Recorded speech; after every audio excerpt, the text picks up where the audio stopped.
ஈரோடு மாவட்டம் ராமகவுண்டன் கொட்டாய் கிராமத்தில் சாலையோரத்தில் மேய்ச்சலுக்கு கட்டியிருந்த குருசாமி என்பவரின் ஆட்டினை பைக்கில் வந்த 2 இளைஞர்கள் திருடிச் சென்றனர். தாய் ஆட்டினை திருடிச் சென்றபோது அவர்களின் பின்னாலேயே குட்டிகளும் கத்திக்கொண்டே ஓடும் காட்சி அங்கிருந்த சிசிடிவி கேமராவில் பதிவாகியுள்ளது.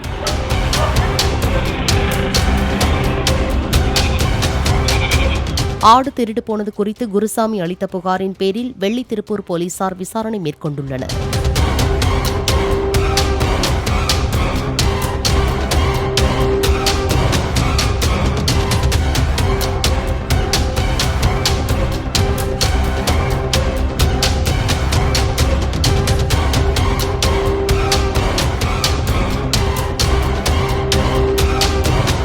பிளே ஸ்டோர் மற்றும் ஆப் ஸ்டோரில் இருந்து பாலிமர் செயலியை QR கோடு மூலம் பதிவிறக்கம் செய்யுங்கள்.